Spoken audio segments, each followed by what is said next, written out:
Hallelujah, ದೇವರಿಗೆ ಸ್ತೋತ್ರ. ಈ ದಿನ ಒಂದು ವಿಶೇಷ ದಿನವಾಗಿದೆ ನಮ್ಮ ಭಾರತ ದೇಶದಲ್ಲಿ. Republic day. ನಮ್ಮ ದೇಶಕ್ಕೆ ರಿಪಬ್ಲಿಕ್ ಸಿಕ್ಕಿರುವ ದಿನ ಇದು. ಈ ದೇಶಕ್ಕೋಸ್ಕರ ಪ್ರಾರ್ಥಿಸುವುದಕ್ಕಾಗಿ, ದೇಶ ನಾಯಕರಿಗಾಗಿ ವಿಜ್ಞಾಪಿಸುವುದಕ್ಕಾಗಿ, ದೇವರ ನಾಮ ಮಹಿಮೆಪಡಿಸುವುದಕ್ಕಾಗಿ ದೇವರ ಮಕ್ಕಳಾದ ನಾವೆಲ್ಲರೂ ಕೂಡ ಈ ಸ್ವತಂತ್ರ ಭಾರತ ದೇಶದಲ್ಲಿ ದೇವರು ನಮಗೆ ಜನಿಸುವಂತೆ ಮಾಡಿದ್ದಕ್ಕಾಗಿ, ಭಾರತೀಯರಾಗಿರುವುದಕ್ಕಾಗಿ ದೇವರನ್ನು ನಾವು ಸ್ತುತಿಸೋಣ. ಭಾರತ ದೇಶದ ಕ್ರೈಸ್ತರಾಗಿ ನಮ್ಮ ಜವಾಬ್ದಾರಿಕೆಯನ್ನು ಅರಿತು ಈ ದೇಶದ ಕ್ಷೇಮಕ್ಕೋಸ್ಕರ ಒಟ್ಟಿಗೆ ಪ್ರಾರ್ಥಿಸೋಣ. ಚಿಕ್ಕ ಪ್ರಾರ್ಥನೆ. ಪರಿಶುದ್ಧ ದೇವರೇ, ನಿಮಗೆ ವಂದನೆಗಳು. ಈ ಪ್ರಪಂಚದಲ್ಲಿ ಎಷ್ಟೋ ದೇಶಗಳಿದ್ರೂ ಕೂಡ ದೇವರೇ, ನಮ್ಮನ್ನು ಈ ದೇಶದಲ್ಲಿ ಜನಿಸುವಂತೆ ಮಾಡಿದ್ದಕ್ಕಾಗಿ ನಿಮಗೆ ವಂದನೆಗಳು. ನಾವು ಯಾವಾಗ, ಎಲ್ಲಿ, ಯಾವ ರೀತಿಯಾಗಿರಬೇಕೆನ್ನುವುದು ನಿಮ್ಮ ನಿರ್ಣಯದಲ್ಲಿದೆ ಎಂಬುದನ್ನು ಗ್ರಹಿಸಿ, ನಿಮ್ಮ ಆದಿ ಸಂಕಲ್ಪದ ಮೇರೆಗೆ ಈ ಲೋಕವನ್ನು ಎಷ್ಟೋ ಪ್ರೀತಿಸಿ ಒಬ್ಬನಾದರೂ ನಶಿಸಿ ಹೋಗದಂತೆ ಎಲ್ಲರೂ ರಕ್ಷಣೆ ಹೊಂದಬೇಕೆಂದು ಯೇಸುಕ್ರಿಸ್ತನನ್ನು ಎಲ್ಲರಿಗೆ ಒಡೆಯನನ್ನಾಗಿ, ಎಲ್ಲರ ಪಾಪಗಳ ವಿಮೋಚಕನಾಗಿ ಈ ಲೋಕಕ್ಕೆ ಕಳುಹಿಸಲ್ಪಟ್ಟಾಗ ಆತನು ಬಂದು ಮಾಡಿರುವ ಯಜ್ಞಕ್ಕಾಗಿ ನಿಮಗೆ ವಂದನೆಗಳು. ಮಗನು ನಿಮಗೆ ಬಿಡುಗಡೆ ಮಾಡುವುದಾದರೆ ನೀವು ನಿಜವಾಗ್ಲೂ ಬಿಡುಗಡೆ ಹೊಂದುವಿರಿ ಎಂಬ ಮಾತಿನ ಪ್ರಕಾರ ನಮ್ಮ ದೇಶಕ್ಕೆ ಸ್ವತಂತ್ರತೆ ಉಂಟಾಗಿದ್ದು ಮಾತ್ರವಲ್ಲದೆ ನಮ್ಮ ಅಂತರಂಗದಲ್ಲಿಯೂ ಸ್ವತಂತ್ರತೆಯುಳ್ಳವರಾಗಿ, ಸ್ವೇಚ್ಛೆಯುಳ್ಳವರಾಗಿ, ಪ್ರೀತಿ ಸಮಾಧಾನದಿಂದ ಜೀವಿಸುವಂತೆ ಆಶೀರ್ವದಿಸಿರಿ ಎಂದು ಕ್ರಿಸ್ತನ ನಾಮದಲ್ಲಿ ಬೇಡುತ್ತೇನೆ ತಂದೆಯೇ, ಆಮೇನ್. ಓಕೆ ಪ್ರಿಯರೇ, ಗಣರಾಜ್ಯೋತ್ಸವ ಅನ್ನುತ್ತಾರಲ್ಲವೇ ರಿಪಬ್ಲಿಕ್ ಡೇ. ನಮಗೆ ಇಂಡಿಪೆಂಡೆನ್ಸ್ ಸ್ವತಂತ್ರತೆ ಸಿಕ್ಕಿರೋದು 1947 ಆಗಸ್ಟ್ 15ರಂದು ಮಧ್ಯರಾತ್ರಿಯ ವೇಳೆಯಲ್ಲಿ ಸ್ವತಂತ್ರತೆ ನಮಗೆ ಸಿಕ್ಕಿತೆಂಬ ಚರಿತ್ರೆ ನಮಗೆ ಗೊತ್ತಿದೆ. ಮತ್ತು ಸ್ವತಂತ್ರತೆ ಸಿಕ್ಕಿದ ನಂತರ ಹೇಗೆ ನಮ್ಮನ್ನು ನಾವು ಪರಿಪಾಲಿಸಿಕೊಳ್ಳಬೇಕು. ಸ್ವತಂತ್ರ ಸಿಗುವವರೆಗೂ ಬ್ರಿಟಿಷ್ ರೂಲಲ್ಲಿದ್ದೆವು, ಅವರ ಸರ್ಕಾರದ ಅಡಿಯಲ್ಲಿದ್ದೆವು. ಈಗ ನಮ್ಮ ಸರ್ಕಾರ ಹೊಂದಿಕೊಂಡು ನಾವು ನಮ್ಮ ದೇಶವನ್ನು ಪರಿಪಾಲಿಸಿಕೊಳ್ಳಬೇಕು.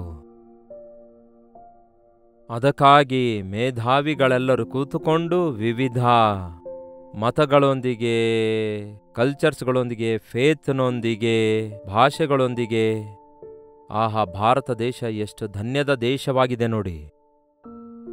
ಪ್ರಪಂಚದ ಯಾವುದೇ ದೇಶದಲ್ಲಾಗಲಿ ಇಷ್ಟೊಂದು ಭಾಷೆಗಳಿಲ್ಲ, ಇಷ್ಟೊಂದು ಸಂಸ್ಕೃತಿಗಳಿಲ್ಲ, ಇಷ್ಟೊಂದು ವಿಧವಾದಂತಹ ಭಕ್ತರು, ಆ ಕಲ್ಚರ್ ಕೂಡ ಇಲ್ಲ ಪ್ರಿಯರೇ.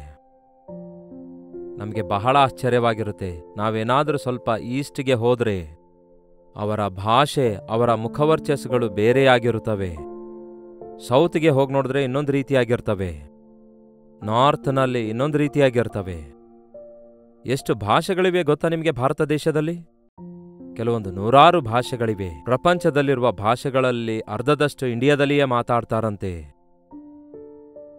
ಇಂತಹ ನಾನಾ ವಿಧವಾದ ಜಾತಿ, ಮತ, ಕುಲ ಭೇದಗಳಿಂದ ಕೂಡಿರುವ, ಐಶ್ವರ್ಯವಂತರು, ಬಡವರು ಇರುವಂತಹ, ವಿದ್ಯಾವಂತರು, ವಿದ್ಯೆಹೀನರು ಇರುವಂತಹ, ಸ್ತ್ರೀ ಪುರುಷರು ಇರುವಂತಹ ಇವರೆಲ್ಲರನ್ನು ಹೇಗೆ ಒಂದು ಸಮಸ್ಥಾನದಲ್ಲಿ ತರಬೇಕು, ಎಲ್ಲರ ಅಭಿವೃದ್ಧಿಗಾಗಿ ಹೇಗೆ ಪ್ರಯಾಸ ಪಡಬೇಕು, ಎಲ್ಲರನ್ನು ಹೇಗೆ ಸಮಭಾವವುಳ್ಳವರಾಗಿ ಮಾಡಬೇಕು ಎಂಬುದಾಗಿ ಆಲೋಚಿಸಿ ಆ ಮೇಧಾವಿಗಳಲ್ಲಿ ಒಬ್ಬರು ಡಾಕ್ಟರ್ ಅಂಬೇಡ್ಕರ್ ಕಾನ್ಸ್ಟಿಟ್ಯೂಷನ್ ಅನ್ನು ಸಿದ್ಧಪಡಿಸಿದರು.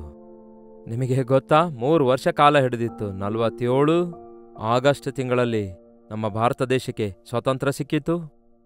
ಆದರೆ 1950 ಜನವರಿ 26ನೇ ತಾರೀಕಿನಂದು ಭಾರತ ದೇಶಕ್ಕೆ ಕಾನ್ಸ್ಟಿಟ್ಯೂಷನ್ ಸಿಕ್ಕಿರೋದ್ರಿಂದ ಒಳ್ಳೆ ಏರ್ಪಾಟನ್ನು ಮಾಡಿ ಒಂದು ಕಾನೂನಿನ ಪ್ರಕಾರ ಈ ದೇಶಕ್ಕೆ ಒಂದು ಕ್ರಮವನ್ನು, ಒಂದು ನಿಧಿಯನ್ನು, ಒಂದು ವಿಧಿಯನ್ನು, ಒಂದು ಪದ್ಧತಿಯನ್ನು, ಒಂದು ಪರಿಪಾಲನೆಯ ವಿಧಾನವನ್ನು ಅವರು ನೇಮಿಸಿಕೊಂಡರು. ಅದಕ್ಕಾಗಿಯೇ ಭಾರತ ದೇಶ ಇಷ್ಟೊಂದು ವಿಧವಾದಂತಹ ರಾಜ್ಯಗಳುಳ್ಳ, ಇಷ್ಟೊಂದು ವಿಧವಾದ ಕಲ್ಚರ್ಸ್ಗಳಿದ್ದಾಗಿಯೂ ದಿನೇ ದಿನೇ ಅಭಿವೃದ್ಧಿ ಹೊಂದುತ್ತಾ ಇರುವುದಾದರೆ, ಈ ದೇಶದಲ್ಲಿ ಸ್ವತಂತ್ರತೆ ಇರಬೇಕು, ಲಿಬರ್ಟಿ ಇರಬೇಕು, ಸ್ವೇಚ್ಛೆ ಇರಬೇಕು, ಈ ದೇಶದಲ್ಲಿ ಸಮಭಾವ ಇರಬೇಕು ಎಂಬುದಾಗಿ ಅಂದಿನ ಕಾನ್ಸ್ಟಿಟ್ಯೂಷನ್ನಲ್ಲಿ ಅದನ್ನು ಅವರು ಮೆನ್ಷನ್ ಮಾಡಿದ್ರು. ಅದಕ್ಕೆ ಯಾರೇ ಆಗಿರಲಿ ಅಕ್ರಮ ಮಾಡ್ಲಿಕ್ಕಾಗಲ್ಲ. ಅದು ಬಹಳ ಬಹಳ ಅದ್ಭುತವಾಗಿ ಎಲ್ಲಾ ತರಗತಿಗಳಲ್ಲಿ, ಎಲ್ಲಾ ಸ್ಥಿತಿಗತಿಗಳಲ್ಲಿರುವಂಥವರನ್ನು ನ್ಯಾಯ ಕೊಡುವ ಹಾಗೆ ನಮ್ಮ ದೇಶದ ಕಾನೂನಿದೆ ಪ್ರಿಯರೇ. ನಾವು ಸ್ವೇಚ್ಛೆಯಿಂದ ದೇವರನ್ನು ಆರಾಧಿಸುವಂತಹ ಕಾನೂನು ನಮಗಿದೆ. ಯಾರು ಬೇಕಾದರೂ ಯಾವುದೇ ದೇವರನ್ನು ನಂಬಬಹುದು. ಪ್ರತಿಯೊಬ್ಬರಿಗೂ ಸ್ವೇಚ್ಛೆ ಇದೆ. ಆ ಸ್ವೇಚ್ಛೆಯನ್ನು ಅವರು ದುರುಪಯೋಗ ಮಾಡಿಕೊಳ್ಳಬಾರದು. ಅದಕ್ಕೆ ಮಿತಿಗಳಿವೆ. ಸ್ವೇಚ್ಛೆ ಅಂದರೆ ನಿಮ್ಗೆ ಇಷ್ಟ ಬಂದ ರೀತಿಯಲ್ಲಿರುವಂಥದ್ದಲ್ವಲ್ಲ, ಅದೊಂದು ಜವಾಬ್ದಾರಿಕೆಯಾಗಿದೆ. ಸ್ವತಂತ್ರತೆ ಸಿಗುವ ಮುಂಚೆ ಯಾರೋ ಬ್ರಿಟಿಷ್ ಅವರು ಹೇಳಿರುವುದರಿಂದ ನಾವು ಕೇಳಬೇಕಾಗ್ತಿತ್ತು, ಅವರು ಕೊಟ್ಟಿದ್ದನ್ನೇ ತಿನ್ನಬೇಕಾಗ್ತಿತ್ತು, ಅವ್ರು ಹೇಳಿದ್ದನ್ನೇ ಮಾಡಬೇಕಿತ್ತು. ಆದರೆ ಈಗ ನಮ್ಮನ್ನು ನಾವೇ ಪರಿಪಾಲಿಸಿಕೊಳ್ಬೇಕು. ನಾವೇ ನಮ್ಮ ಈ ದೇಶಕ್ಕೆ ಅಭಿವೃದ್ಧಿಯನ್ನು ತರಬೇಕು. ನಾವೇ ಒಬ್ಬರನ್ನೊಬ್ಬರು ಪ್ರೋತ್ಸಾಹಪಡಿಸಿಕೊಳ್ಳಬೇಕು. ಹಾಗಾಗಿ ಈ ರಿಪಬ್ಲಿಕ್ ಡೇ ದಿನದಂದು ಪರಿಪಾಲನೆ ಎನ್ನುವುದು ಒಂದು ಪಾಠ ಆಗಿದೆ ಎಂದು ನಾವು ಕಲಿಯಬಹುದು. ಅಷ್ಟಕ್ಕೂ ಪರಿಪಾಲನೆ ಕುರಿತು ಬೈಬಲ್ ಕೂಡ ಹೇಳುತ್ತೆ. ಒಂದು ಗಾದೆ ಇದೆ, ಸ್ವಂತವರನ್ನು ಸುಧಾರಿಸಿಕೊಂಡು ದೇಶವನ್ನು ಸುಧಾರಿಸೆಂದು. ದೇಶವನ್ನು ಪರಿಪಾಲಿಸುವಂಥವನು ಮೊದಲು ತನ್ನ ಮನೆಯನ್ನು ಪರಿಪಾಲಿಸಿಕೊಳ್ಳಬೇಕು. ಮನೆಯನ್ನು ಪರಿಪಾಲಿಸುವುದಕ್ಕಿಂತ ಮುಂಚೆ ಮೊದಲು ತನ್ನ ಹೃದಯವನ್ನು ಪರಿಪಾಲಿಸಿಕೊಳ್ಳಬೇಕು. ಪಟ್ಟಣ ಸ್ವಾಧೀನ ಮಾಡಿಕೊಳ್ಳುವವನಿಗಿಂತಲೂ ಹೃದಯ ಸ್ವಾಧೀನ ಮಾಡಿಕೊಳ್ಳುವವನೇ ಶ್ರೇಷ್ಠನೆಂದು ವಾಕ್ಯ ಹೇಳುತ್ತೆ. ಪಟ್ಟಣಗಳನ್ನು ಕ್ಯಾಪ್ಚರ್ ಮಾಡ್ತಿದ್ದೇವೆ, ಆದರೆ ಹೃದಯ ಹತೋಟಿಯಲ್ಲಿ ಇಟ್ಕೊಳ್ಳಲಿಕ್ಕಾಗ್ತಾ ಇಲ್ಲ. ಅದಕ್ಕೆ ಅಕ್ರಮ ವಿಸ್ತರಿಸುತ್ತಾ ಇದೆ. ಭಾರತ ದೇಶಕ್ಕೆ ಸ್ವಾತಂತ್ರ್ಯತೆ ಸಿಕ್ಕಿರುವ ಮಾತು ವಾಸ್ತವವೇ, ಆದರೆ ಮಾನವನಿಗೆ ಪಾಪದಿಂದ ಬಿಡುಗಡೆ ದೊರಕಲಿಲ್ವಲ್ಲ. ಅದಕ್ಕೆ ಅನ್ಯಾಯ, ಮೋಸ, ಅಕ್ರಮ, ನೀಚ ಕಾರ್ಯಗಳೆಲ್ಲ ಮುಂದುವರಿಯುತ್ತಲೇ ಇವೆ. ಐಶ್ವರ್ಯವಂತರು ಇನ್ನಷ್ಟು ಐಶ್ವರ್ಯವಂತರಾಗ್ತಿದ್ದಾರೆ, ಬಡವರು ಇನ್ನಷ್ಟು ಬಡವರಾಗ್ತಿದ್ದಾರೆ. ಲಂಚ, ಮೋಸ, ಕುಂಭಕೋಳ ಇದೆಲ್ಲ ಕೇಳ್ತಲೇ ಇದ್ದೇವೆ. ಒಬ್ಬ ವ್ಯಕ್ತಿಯ ಹೃದಯ ಮಾರ್ಪಡಿಸಬಲ್ಲ ಆತನು ಯೇಸು ಒಬ್ಬರೇ ಆಗಿದ್ದಾರೆ. ನಮ್ಮ ಪರಿಪಾಲನೆಯ ವಿಧಾನದಲ್ಲಿ ಮಾರ್ಪಡುವಿಕೆ ಬರಬೇಕಾದರೆ ಪರಿವರ್ತನೆ ಬೇಕು. ಮನುಷ್ಯನು ತನ್ನ ಹಾಗೆ ತನ್ನ ನೆರೆಯವನನ್ನು ಪ್ರೀತಿಸಬೇಕೆಂಬ ಮಾತು ಎಷ್ಟು ನಿಜವಾಗಿದೆ ನೋಡಿ. ತನ್ನ ನೆರೆಯವನನ್ನು ಪ್ರೀತಿಸುವವನು ಸರಿಯಾದ ಮನಸಾಕ್ಷಿಯುಳ್ಳವನಾಗಿ ಮೇಲನ್ನುಂಟು ಮಾಡುವವನಾಗಿರ್ತಾನೆ. ದೇವರನ್ನು ಪ್ರೀತಿಸುವವನು ದೇವರಿಗೆ ಭಯಪಡುವವನಾದದ್ದರಿಂದ ಅನ್ಯಾಯ ಮಾಡಲಾರದವನಾಗಿರ್ತಾನೆ. ಸರಿ, ದೇಶದ ಸಂಗತಿ ಒಂದು ಕಡೆ ಇಡೀರಿ. ನಿಮ್ಮ ಕುಟುಂಬ ಎಂಬ ಸಾಮ್ರಾಜ್ಯದಲ್ಲಿ ನೀವು ಹೇಗಿದ್ದೀರಿ? ನಿಮ್ಮದೇ ಆದ ಒಂದು ಡಿಸಿಪ್ಲಿನ್ ಇದೆಯಾ? ನಿಮ್ಮ ಮಕ್ಕಳಿಗೆ ಕ್ರಮಶಿಕ್ಷಣೆ ಕಲಿಸುತ್ತಾ ಇದ್ದೀರಾ? ಗಂಡ ಹೆಂಡತಿಯರಾಗಿ ನಿಮಗೊಂದು ನಿಬಂಧನೆ ಇದೆಯಾ? ಕೆಲವೊಂದು ಮಿತಿಗಳಿವೆಯಾ? ನೀವು ನಿಮ್ಮ ಜವಾಬ್ದಾರಿಕೆ ನಿರ್ವಹಿಸಬೇಕೆಂಬುದನ್ನು ಗ್ರಹಿಸ್ತಾ ಇದ್ದೀರಾ? ಬಹಳ ವಿಚಿತ್ರ. ಈ ದಿನ ಅನೇಕ ಕುಟುಂಬಗಳು ಬಹಳ ಗೊಂದಲದಲ್ಲಿವೆ ಪ್ರಿಯರೇ. ಸೈತಾನನ ಹತೋಟಿಯಲ್ಲಿ ಬಂದಿ ಆಳುಗಳಾಗಿದ್ದಾರೆ ಹೊರತು ತಮ್ಮ ಕುಟುಂಬ ಕಟ್ಟಿಕೊಳ್ಳಬೇಕೆನ್ನುವಂತಹ, ಅಭಿವೃದ್ಧಿಪಡಿಸಿಕೊಳ್ಳಬೇಕೆನ್ನುವಂತಹ ಸ್ಥಾನದಲ್ಲಿ ಅನೇಕರೂ ಇಲ್ಲ. ಮನೆಗೆ ಯಜಮಾನ ಗಂಡ ಶಿರಸ್ಸಾಗಿದ್ದಾನೆಂದು ಬೈಬಲ್ ಹೇಳ್ತದೆ. ಶಿರಸ್ಸು ಹೇಳಿದಂತೆಯೇ ದೇಹವೆಲ್ಲ ನಡೆದುಕೊಳ್ಳುತ್ತೆ. ಆ ಶಿರಸ್ಸು ಹೇಳೋದು ಬಿಟ್ಟಿದೆ ಅಂದ್ಕೊಳ್ಳಿರಿ, ಪ್ಯಾರಲಿಸಿಸ್, ಸ್ಟ್ರೋಕ್ ಬಂದಿದೆ ಅಂದ್ಕೊಳ್ಳಿ, ಬ್ರೈನ್ ಹೆಮರೇಜ್ ಆಗಿದೆ ಅಂದ್ಕೊಳ್ಳಿ, ಆ ಶರೀರ ಇನ್ನೇನು ಮಾಡ್ಲಿಕ್ಕಾಗಲ್ಲ. ಆ ಶಿರಸ್ಸು ಪೊಲ್ಯೂಟ್ ಆಯ್ತು ಅಂದ್ಕೊಳ್ಳಿ, ಇನ್ನಷ್ಟೇ ಶರೀರವೆಲ್ಲ ತಪ್ಪಾದ ರೀತಿಯಲ್ಲಿ ವರ್ತಿಸುತ್ತೆ, ಕೆಲಸ ಮಾಡುತ್ತೆ. ಅದಕ್ಕಾಗಿಯೇ ನಮ್ಮ ಹೃದಯದೊಳಗೆ ಯೇಸು ಕ್ರಿಸ್ತನನ್ನು ಆಹ್ವಾನಿಸುವುದಾದರೆ ಅದು ಹೇಗೆ ಸಾಧ್ಯವಾಗ್ತದೆ ಎನ್ನುವುದಾದರೆ ನಿಮಗೆ ಎಕ್ಸ್ಪ್ಲನೇಷನ್ ಕೊಡಲು ಆಗೋದಿಲ್ಲ. ಆದರೆ ನಂಬಿಕೆಯ ಮೂಲಕ ಅದು ಸಾಧ್ಯ. ಆತ್ಮಸ್ವರೂಪನಾದ ದೇವರು ನಮ್ಮ ಹೃದಯಗಳಲ್ಲಿ ವಾಸಿಸಬೇಕೆಂದು ಬಯಸುತ್ತಾರೆ. ದೇವರು ಸೃಷ್ಟಿಸಿರುವ ಸೃಷ್ಟಿಯನ್ನು ನೋಡಿರಿ, ದೇವರ ನ್ಯಾಯ ಪ್ರಮಾಣವನ್ನು ನೋಡಿರಿ. ಆತನು ಸಮಸ್ತವನ್ನು ಅಂದವಾಗಿ ಉಂಟುಮಾಡಿದ್ದಾರೆ, ಕ್ರಮವಾಗಿ ಉಂಟುಮಾಡಿದ್ದಾರೆ. ಪ್ರತಿಯೊಂದು ತನ್ನ ಅಧೀನತೆಯಲ್ಲಿದೆ.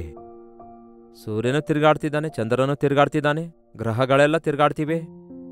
ಸಮುದ್ರಕ್ಕೆ ದಡ ಉಂಟು ಮಾಡಿದ್ದು ಯಾರು? ಅದಕ್ಕೆ ಕಂಪೌಂಡ್ ವಾಲ್ ಅಂತೆ ಕಟ್ಟಿರೋದು ಯಾರು? ದಡವನ್ನು ನಿರ್ಮಿಸಿ ಇದನ್ನು ದಾಟಿ ಬರಬಾರದು ಅಂತ ದೇವರು ನೇಮಿಸಿದ್ದಾರೆ.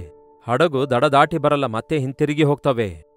ಹೀಗೆ ಎಲ್ಲವನ್ನು ಕ್ರಮಪಡಿಸಿದ್ದಾರೆ ದೇವರು, ಸೆಟ್ ಮಾಡಿಟ್ಟಿದ್ದಾರೆ. ಸೂರ್ಯ ಉದಯಿಸಿದಾನು ಬೆಳಗಾಯಿತು ಎಂದರ್ಥ, ಅಸ್ತಮಿಸಿದಾನು ಸಾಯಂಕಾಲ ಆಯಿತು ಎಂದರ್ಥ. ಎಲ್ಲವುಗಳನ್ನು ಅವುಗಳ ಒಂದು ಸ್ಥಾನದಲ್ಲಿ ಇಟ್ಟು ನಮ್ಮನ್ನು ತನ್ನ ಸ್ವರೂಪದಲ್ಲಿ, ತನ್ನ ಆಕಾರದಲ್ಲಿ ಉಂಟು ಮಾಡಿಕೊಂಡಿದ್ದಾರೆ. ಈ ದಿನ ಮಾನವನು ಸೈತಾನನಿಗೆ ತನ್ನ ಜೀವಿತವನ್ನು ಒಪ್ಪಿಸಿ ಬಂದಿಯಾಳಾಗಿ ಸೈತಾನನ ಕೈಯಲ್ಲಿದ್ದವನಾಗಿ ಅವನು ಹೇಳಿದಂತೆ ಮಾಡುತ್ತಿದ್ದಾನೆ. ಪಾಪಕ್ಕೆ ದಾಸರಾಗಿ ತಮ್ಮ ಜೀವಿತವನ್ನು ನಾಶ ಮಾಡಿಕೊಳ್ತಿದ್ದಾರೆ. ಆದರೆ ಯೇಸುಕ್ರಿಸ್ತನನ್ನು ಸ್ವಂತ ರಕ್ಷಕನನ್ನಾಗಿ ಅಂಗೀಕಾರ ಮಾಡಿದ ದಿನ ನಮಗೆ ಸ್ವತಂತ್ರತೆ ಉಂಟಾಗುತ್ತೆ. ಮಗನು ನಿಮಗೆ ಬಿಡುಗಡೆ ಉಂಟು ಮಾಡುವುದಾದರೆ ನೀವು ನಿಜವಾಗ್ಲೂ ಬಿಡುಗಡೆಯಾಗಿದ್ದೀರಿ. ಯಶ್, ನಿಮ್ಮ ಮನೆಯಲ್ಲಿ ಶಿರಸ್ಸಾಗಿರುವ ಪುರುಷನು ಕುಟುಂಬವನ್ನು ಸಂರಕ್ಷಿಸಬೇಕು, ಪೋಷಿಸಬೇಕು, ನಡೆಸಬೇಕು, ಎಚ್ಚರಿಸಬೇಕು. ಮನೆ ಯಜಮಾನನೇ ಕುಡುಕನಾಗಿ ಜೂಜಾಡುವವನಾಗಿ ಮನೆಗೆ ಬರದ ಪರಿಸ್ಥಿತಿಯಲ್ಲಿದ್ದು ಸಂಪಾದನೆಯೆಲ್ಲ ಹಾಳು ಮಾಡಿಕೊಂಡ್ರೆ ಆ ಮನೆಗೆ ಮೇಲೆಲ್ಲಿ ಉಂಟಾಗುತ್ತೆ ಹೇಳಿ? ಅಷ್ಟೊಂದು ಭಯಂಕರವಾದ ಪರಿಸ್ಥಿತಿಯಲ್ಲಿರುವಾಗ ಮನೆಗೆ ಹೆಂಡತಿ ದೀಪ ಆಗಿದ್ದಾಳೆ ಅನ್ನುತ್ತಾರೆ ನಮ್ಮ ಭಾರತ ದೇಶದಲ್ಲಿ. ಗಂಡ ಹೇಗಿದ್ರೂ ಕೂಡ ಮನೆಯಲ್ಲಿದ್ದಂತಹ ಹೆಂಡತಿ ಜ್ಞಾನವಂತಳಾಗಿರೋದಾದ್ರೆ ಕುಟುಂಬ ಕಟ್ಟಿಕೊಳ್ತಾಳೆಂದು ಬೈಬಲ್ ಹೇಳ್ತದೆ. ಜ್ಞಾನವಂತಳು ತನ್ನ ಮನೆಯನ್ನು ಕಟ್ಟಿಕೊಳ್ತಾಳೆ, ಮೂಢಳು ಅದನ್ನು ತನ್ನ ಕೈಯಾರೆ ಕೆಡವಿಕೊಳ್ಳುತ್ತಾಳೆ. ಜ್ಞಾನವುಳ್ಳಂತಹ ಸ್ತ್ರೀ ತನ್ನ ಗಂಡ ಸಂಪಾದಿಸಿ ತಂದಿರುವುದನ್ನೆಲ್ಲ ಜಾಗ್ರತೆಯಿಂದ ಬಳಸುತ್ತಾಳೆ. ಜ್ಞಾನವುಳ್ಳವಳಾಗಿ ಬಾಯಿ ತೆರೆಯುತ್ತಾಳೆ. ತನ್ನ ಕುಟುಂಬದಲ್ಲಿ ತನ್ನ ಮಕ್ಕಳಿಗೆ ಕ್ರಮವನ್ನು ಕಲಿಸುತ್ತಾಳೆ, ನ್ಯಾಯವನ್ನು ಕಲಿಸುತ್ತಾಳೆ. ತನ್ನ ಗಂಡನೊಂದಿಗೆ ಸಹಕರಿಸಿ ಅವನ ಮೇಲನ್ನು ಕೋರಿ ಎಲ್ಲವನ್ನೂ ಸರಿಪಡಿಸಿಕೊಳ್ಳುವ ಪ್ರಯತ್ನ ಮಾಡ್ತಾಳೆ. ಆದರೆ ಈ ದಿನ ಅನೇಕ ಕುಟುಂಬಗಳಲ್ಲಿ ಹೆಂಡತಿಯರು ಗಂಡನನ್ನು ಬಿಟ್ಟು ಹೋಗುತ್ತಾರೆ, ತಮ್ಮ ತವ್ರ ಮನೆಗೆ ಹೋಗಿ ಕೂತ್ಕೊಳ್ತಾರೆ. ನನ್ನ ಗಂಡ ನನ್ನನ್ನು ಕರೆದೊಯ್ತಾ ಇಲ್ಲ ಎಂದು ನೆಪ ಹೇಳುತ್ತಾ, ಇಲ್ಲವೇ ಕೇಸ್ ಮಾಡುತ್ತೇವೆ ಎಂದು ಭಯಪಡಿಸುತ್ತಾ ಇರ್ತಾರೆ. ಎಷ್ಟೋ ಜನರು ಒಂದು ರೀತಿಯಾಗಿ ಚೆನ್ನಾಗಿ ಗಂಡ ಹೆಂಡತಿ ಮಕ್ಕಳೊಂದಿಗೆ ಚೆನ್ನಾಗಿ ಒಂದು ಸಾಮ್ರಾಜ್ಯದಂತೆ ನೀವು ಸಂತೋಷ ಸಮಾಧಾನದಿಂದ ಮಕ್ಕಳು ಬೆಳೆಯುತ್ತಿರುವಾಗ ಆಶೀರ್ವದಿಸಲ್ಪಟ್ಟು ಅಭಿವೃದ್ಧಿ ಹೊಂದಿ ಆದಾಯ ಹೆಚ್ಚಾಗಿ ಆಶೀರ್ವದಿಸಲ್ಪಡಬೇಕೆಂದು ದೇವರು ಬಯಸಿದರೆ ಕುಟುಂಬ ರೋಡ್ ಮೇಲೆ ಅಲೆದಾಡುವಂತೆ ಮಾಡ್ತಿದ್ದಾರೆ. ಪರಿಪಾಲನೆ ವಿಧಾನ ಪರಿಶುದ್ಧ ಸತ್ಯವೇದ ಕಲಿಸುತ್ತದೆ ಪ್ರಿಯರೇ. ತಂದೆ ಪುರುಷನು ಜವಾಬ್ದಾರಿಕೆ ನಿರ್ವಹಿಸಬೇಕು. ತಾಯಿ ಮನೆಯಲ್ಲಿದ್ದುಕೊಂಡು ತನ್ನ ಕೆಲಸಗಳನ್ನೆಲ್ಲ ಸರಿಯಾಗಿ ನೋಡಿಕೊಳ್ಳಬೇಕೆಂದು ಪ್ರಾರ್ಥಿಸುವ ಸ್ತ್ರೀಯಾಗಿರಬೇಕೆಂದು, ಮಕ್ಕಳನ್ನು ಸಂರಕ್ಷಿಸಿಕೊಳ್ಳುವ ಸ್ತ್ರೀಯಾಗಿರಬೇಕೆಂದು, ಗಂಡನಿಗೆ ಹಿಂದೆ ಇದ್ದುಕೊಂಡು ನಡೆಸುವ ಧೈರ್ಯಗೊಳಿಸುವ ವ್ಯಕ್ತಿಯಾಗಿರಬೇಕೆಂದು, ಲೋಪಗಳನ್ನೆಲ್ಲ ಪ್ರೀತಿಯಿಂದ ಸರಿಪಡಿಸಿಕೊಳ್ಳಬೇಕೆಂದು ವಾಕ್ಯ ಎಚ್ಚರಿಸುತ್ತೆ ಪ್ರಿಯರೇ. ಇತರರನ್ನು ಪರಿಪಾಲಿಸುವುದಕ್ಕಿಂತ ಮುಂಚಿತವಾಗಿ ಮೊದಲು ನಮ್ಮನ್ನು ನಾವು ಪರಿಪಾಲನೆ ಮಾಡಿಕೊಳ್ತಿದ್ದೇವಾ? ಶರೀರ ಹತೋಟೆಯಲ್ಲಿಟ್ಕೊಳ್ತಾ ಇದ್ದೇವಾ? ನಮ್ಮ ಆಸೆ ಹತೋಟೆಯಲ್ಲಿಟ್ಕೊಳ್ತಿದ್ದೇವಾ? ನಮ್ಮ ಇಚ್ಛೆಗಳು, ನಮ್ಮ ಆಸೆಗಳು, ನಮ್ಮ ಕೋರಿಕೆಗಳು, ನಮ್ಮ ಕೈಗೆ ಸಿಕ್ಕಿರುವ ದುಡ್ಡಿನ ವಿಷಯದಲ್ಲಿ ನಂಬಿಗಸ್ತರಾಗಿದ್ದೇವಾ? ಯಾವಾಗ ಸರ್ಕಾರ ನಿಮ್ಮ ಕೈಗೆ ದುಡ್ಡು ಒಪ್ಪಿಸುತ್ತದೋ ಆವಾಗ ನಂಬಿಗಸ್ತರಾಗಿರ್ತೀರಿ. ಈ ದಿನ ಪರಿಪಾಲನೆ ಸರಿಯಾಗಿಲ್ಲ. ಅದಕ್ಕೆ ಕಾರಣ ಪರಿಪಾಲಕರು ತ್ಯಾಗಪೂರ್ವಕವಾಗಿಲ್ಲ, ಪ್ರೀತಿಪೂರ್ವಕವಾಗಿಲ್ಲ, ನ್ಯಾಯವುಳ್ಳವರಾಗಿಲ್ಲ, ದುರಾಸೆಯುಳ್ಳವರಾಗಿದ್ದಾರೆ, ಸ್ವಾರ್ಥಭರಿತರಾಗಿದ್ದಾರೆ. ಸ್ವತಂತ್ರತೆ ಸಿಕ್ಕಿದ್ದಾಗಿಯೂ ಇನ್ನೂ ಎಷ್ಟೋ ಘೋರಾದಿಘೋರ ಕಾರ್ಯಗಳು ಜರುಗುತ್ತಲೇ ಇವೆ ಅನೇಕ ದೇಶಗಳಲ್ಲಿ, ನಮ್ಮ ದೇಶದಲ್ಲಿ ಅಷ್ಟೇ ಅಲ್ಲ. ತಿಮೋತಿಗೆ ಬರೆದ ಪತ್ರಿಕೆಯಲ್ಲಿ ಆ ಕಾಲದ ಸಭೆಗೆ ದೇವರು ಕೆಲವೊಂದು ಮಾತುಗಳನ್ನು ಎಚ್ಚರಿಸುತ್ತಾರೆ.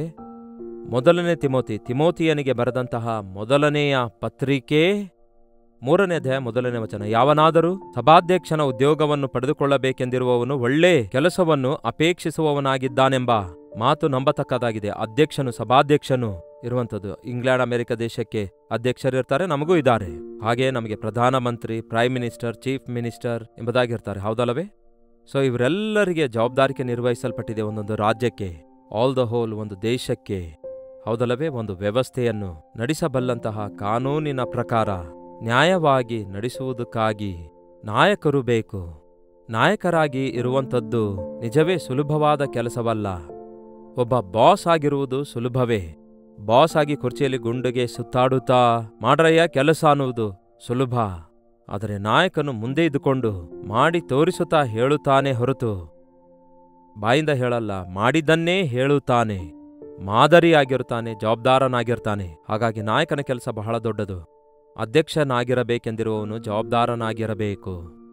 ಅಂಥವನಿಗಿರಬೇಕಾದ ಕೆಲವೊಂದು ಗುಣಗಳಿವೆ. ಏಕಪತ್ನಿಯುಳ್ಳವನು, ಮಧ್ಯಾಸಕ್ತಿ ಇಲ್ಲದವನು, ಜಿತೇಂದ್ರಿಯನು, ಮಾನಸ್ಥನು, ಅತಿಥಿ ಸತ್ಕಾರ ಮಾಡುವವನು, ಬೋಧಿಸುವುದರಲ್ಲಿ ಪ್ರವೀಣನೂ ಆಗಿರಬೇಕು. ಅವನು ಕುಡಿದು ಜಗಳವಾಡುವವನು, ಹೊಡೆಯುವವನು ಆಗಿರಬಾರದು. ಸಾತ್ವಿಕನೂ, ಪೂರ್ಣ ಗೌರವದಿಂದ ಮಕ್ಕಳನ್ನು ಅಧೀನದಲ್ಲಿಟ್ಟುಕೊಂಡು ಸ್ವಂತ ಮನೆಯವರನ್ನು ಚೆನ್ನಾಗಿ ಆಳುವವನಾಗಿರಬೇಕು. ಆಳುವುದನ್ನು ಮೊದಲು ಮನೆಯಲ್ಲಿ ಮಾಡಿ ತೋರಿಸಿರಿ. ಮನೆಯನ್ನು ಗೆದ್ದು ದೇಶವನ್ನು ಗೆದ್ದು ತೋರಿಸಿ. ಯಾವನಾದರೂ ಸ್ವಂತ ಮನೆಯವನನ್ನು ಆಳುವುದಕ್ಕೆ ತಿಳಿಯದಿದ್ದರೆ ಅಂಥವನು ದೇವರ ಸಭೆಯನ್ನು ಹೇಗೆ ಪರಾಂಬರಿಸುವನು? ಚರ್ಚಸ್ನಲ್ಲಿಯೂ ಕೂಡ ನಾವು ಅಧಿಪತಿಗಳಾಗಿದ್ದೇವೆ, ಪ್ರೆಸಿಡೆಂಟ್ ಆಗಿದ್ದೇವೆ, ಸೆಕ್ರೆಟರಿ ಆಗಿದ್ದೇವೆ, ಸಭಾಧ್ಯಕ್ಷರಾಗಿದ್ದೇವೆ ಎಂಬುದಾಗಿ ಅನೇಕರು ಆ ಪದವಿಗಾಗಿ ಮುಂದೆ ಬರ್ತಾರೆ. ಕೆಲವೊಂದು ಚರ್ಚಸ್ಗಳಲ್ಲಿ ಎಲೆಕ್ಷನ್ ನಡೆಯುತ್ತವೆ. ಅದೊಂದು ವೃತ್ತಿಯಾಗಿ, ಲೋಕದ ರೀತಿಯಾಗಿ ಎಂದು ಪೈಪೋಟಿ ಮಾಡ್ತಾರೆ ಹೊರತು ಅದಕ್ಕೆ ಯಾರು ಅರ್ಹರಾಗಿದ್ದಾರೆ, ಅದಕ್ಕೆ ಯಾರು ಮಾದರಿಯಾಗಿದ್ದಾರೆ ಎಂದು ತಿಳಿಯುವುದಿಲ್ಲ. ಮನೆಯವರನ್ನೇ ಆಳದಿದ್ದರೆ, ನಿಮ್ಮ ಮಕ್ಕಳನ್ನು ಕ್ರಮಪಡಿಸದಿದ್ದರೆ, ನಿಮ್ಮ ಕುಟುಂಬ ಕಟ್ಟಿಕೊಳ್ಳದಿದ್ದರೆ, ನಿಮ್ಮ ಸಂಪಾದನೆಯಿಂದ ಸರಿಪಡಿಸಿಕೊಳ್ಳದಿದ್ದರೆ ನೀವು ಒಂದು ದೇಶವನ್ನು ಹೇಗೆ ಪರಿಪಾಲಿಸುತ್ತೀರಿ? ಒಂದು ಸಭೆಯನ್ನು ಹೇಗೆ ಪರಾಂಬರಿಸುತ್ತೀರಿ? ನೀವಿತರರಿಗೆ ಏನು ಹೇಳಲಾಗುತ್ತೆ ಹೇಳಿ? ಅದಕ್ಕಾಗಿಯೇ ದೇವರು ನಮ್ಮ ನಾಯಕರ ಮೇಲೆ ತನ್ನ ಅಭಿಷೇಕ ಇಡುವ ಹಾಗೆ ಅನ್ಯ ರಾಜರುಗಳನ್ನು ಕೂಡ ದೇವರು ತನ್ನ ಆತ್ಮನಿಂದ ನಡೆಸಿದ್ದಾರೆ ಎಂಬುದನ್ನು ನಾವು ಜ್ಞಾಪಕ ಮಾಡಿಕೊಳ್ಳೋಣ. ನಮ್ಮ ದೇಶದಲ್ಲಿ ಪ್ರತಿಯೊಬ್ಬ ನಾಯಕರ ಮೇಲೆ ಈ ರಿಪಬ್ಲಿಕ್ ಡೇ ಸಂದರ್ಭದಲ್ಲಿ ದೇವರ ಕೃಪೆ ಸುರಿಯಲ್ಪಡುವ ಹಾಗೆ ಪ್ರತಿ ಅಧಿಕಾರ ಮೇಲಿನಿಂದ ಬರುವಂಥದ್ದಾಗಿರೋದ್ರಿಂದ ಅಧಿಕಾರ ದುರುಪಯೋಗ ಮಾಡದಂತೆ ಸಮರ್ಥರಾಗಿ ಈ ದೇಶವನ್ನು ಮುಂದೆ ನಡೆಸುವ ಹಾಗೆ ಈ ದೇಶ ನಾಯಕರೆಲ್ಲರಿಗೋಸ್ಕರ ಪ್ರಧಾನಮಂತ್ರಿಯವರಿಗಾಗಿ, ಚೀಫ್ ಮಿನಿಸ್ಟರ್ಸ್ಗಳಿಗಾಗಿ, ಪ್ರೆಸಿಡೆಂಟ್ಗಾಗಿ, ಗವರ್ನರ್ಸ್ಗಳಿಗಾಗಿ, IAS ಅಧಿಕಾರಿಗಳಿಗಾಗಿ, ಪೊಲೀಸ್ ಡಿಪಾರ್ಟ್ಮೆಂಟ್ಗಳಿಗಾಗಿ, ನ್ಯಾಯಾಧಿಪತಿಗಳಿಗಾಗಿ, ಆರ್ಮಿಗಾಗಿ ಸತತವಾಗಿ ನಾವು ಪ್ರಾರ್ಥಿಸಲು ಬದ್ಧರಾಗಿದ್ದೇವೆ. ಬನ್ನಿ ಪ್ರಾರ್ಥಿಸೋಣ. ಪರಿಶುದ್ಧ ದೇವರೇ, ನಿಮಗೆ ವಂದನೆಗಳು. ನಮ್ಮ ದೇಶವನ್ನು ಕನಿಕರಿಸಿರಿ ದೇವರೇ, ದಿವ್ಯ ದಾನದಿಂದ ತುಂಬಿಸಿರಿ, ನಮ್ಮ ದೇಶವನ್ನು ಆಶೀರ್ವದಿಸಿರಿ. ಉನ್ನತ ಅಧಿಕಾರಿಗಳಿಗಾಗಿ, ಎಲ್ಲ ಜನರಿಗಾಗಿ ಪ್ರಾರ್ಥಿಸಿರಿ ಎಂದು ಹೇಳಿದಿರಲ್ಲವೇ? ನಮ್ಮ ದೇಶ ನಾಯಕರಿಗಾಗಿ ಪ್ರಾರ್ಥಿಸ್ತಿದ್ದೇವೆ ದೇವರೇ. ದೈವ ಜ್ಞಾನದಿಂದ ತುಂಬಿಸಿರಿ. ಈ ದೇಶದಲ್ಲಿ ಸಮಾಧಾನ, ಸಂತೋಷ, ಅಭಿವೃದ್ಧಿ ಆಗುವ ಹಾಗೆ ಸಹಾಯ ಮಾಡಿರಿ. ಐಕ್ಯತೆಯಲ್ಲಿ ಬೆಳೆಯಲು ಸಹಾಯ ಮಾಡಿರಿ. ಭೇದಗಳಿಂದ ಬಿಡಿಸಿರಿ. ಅಸೂಯೆ, ಕಕ್ಷಗಳಿಂದಲೂ ಕೂಡ ತಪ್ಪಿಸಿರಿ ದೇವರೇ. ಲಂಚ, ಮೋಸ, ಅನ್ಯಾಯದಿಂದ ಬಿಡಿಸಿ ಈ ದೇಶವನ್ನು ಒಳ್ಳೆ ನಾಯಕರಿಂದ ಮುಂದೆ ನೀವು ನಡೆಸಿರಿ ಎಂದು ಪ್ರಾರ್ಥಿಸ್ತೇವೆ. ಈ ನೂತನ ವರ್ಷದಲ್ಲಿ ಅನೇಕ ನಾಯಕರನ್ನು ಅದ್ಭುತವಾಗಿ ನೀವು ನಡೆಸುತ್ತಾ ಇದ್ದೀರಿ. ಈ ದೇಶ ಮತ್ತಷ್ಟು ಪ್ರೀತಿ, ಸಮಾಧಾನದಿಂದ ಅಭಿವೃದ್ಧಿಯಾಗುವ ಹಾಗೆ, ಎಲ್ಲ ವಿಷಯಗಳಲ್ಲಿ ಅಭಿವೃದ್ಧಿಯಾಗಿ ಮುಂದೆ ಸಾಗುವ ಹಾಗೆ ನಿಮ್ಮ ಆಶೀರ್ವಾದವನ್ನು ನಮ್ಮೆಲ್ಲರ ಮೇಲೆ ಇಡಿರಿ. ನನ್ನವರೆಂದು ಹೆಸರುಗೊಂಡ ನನ್ನ ಪ್ರಜೆಗಳು ತಮ್ಮನ್ನು ತಾವು ತಗ್ಗಿಸಿಕೊಂಡು ನನ್ನ ಮುಖದರ್ಶನ ಬಯಸಿ ತಮ್ಮ ಕೆಟ್ಟ ನಡತೆ ಬಿಡುವುದಾದರೆ ಪರಲೋಕದಿಂದ ಅವರ ಪ್ರಾರ್ಥನೆ ಕೇಳಿ ಅವರ ದೇಶವನ್ನು, ಅಂದರೆ ಅವರ ಪಾಪ ಕ್ಷಮಿಸಿ ಅವರ ದೇಶವನ್ನು ಸ್ವಸ್ಥಪಡಿಸುತ್ತೇನೆಂದು ಹೇಳಿದಿರಲ್ಲವೇ? ದೇವರ ಮಕ್ಕಳಾಗಿರುವ ನಾವೆಲ್ಲರೂ ದೇವರೇ ನಮ್ಮ ದೇಶಕ್ಕೋಸ್ಕರ ಪ್ರಾರ್ಥಿಸುವ ಹಾಗೆ ಈ ದೇಶದಲ್ಲಿ ಸ್ವಸ್ಥತೆ, ಅಭಿವೃದ್ಧಿ, ಆಶೀರ್ವಾದ ನೋಡುವ ಹಾಗೆ ಸಹಾಯ ಮಾಡಿರಿ. ಇನ್ನೂ ನಿಮ್ಮ ನಾಮ ಅರಿಯದೇ ಇರುವ ಅನೇಕರನ್ನು ಸಂಧಿಸುವ ಹಾಗೆ, ಅವರು ಕೂಡ ನಿಮ್ಮನ್ನು ಅರಿಯುವ ಹಾಗೆ ಪವಿತ್ರಾತ್ಮನ ಕಾರ್ಯ ನಡೆಸಿರಿ ಎಂದು ಕ್ರಿಸ್ತನ ನಾಮದಲ್ಲಿ ಬೇಡುತ್ತೇನೆ ತಂದೆಯೇ, ಆಮೇನ್. ತಂದೆಯಾದ ದೇವರ ಪ್ರೀತಿಯು, ಮಗನಾಗಿರುವ ಕ್ರಿಸ್ತನ ಕೃಪೆಯು, ಆದರಣೆಕರ್ತನಾದ ಪವಿತ್ರಾತ್ಮನ ಸಹವಾಸವು ಕೂಡಿ ಬಂದಿರುವ ನಮ್ಮೆಲ್ಲರ ಸಂಗಡ ಇಂದಿಗೂ ಸದಾಕಾಲಕ್ಕೂ ನೆಲೆಯಾಗಿರಲಿ. ಆಮೇನ್.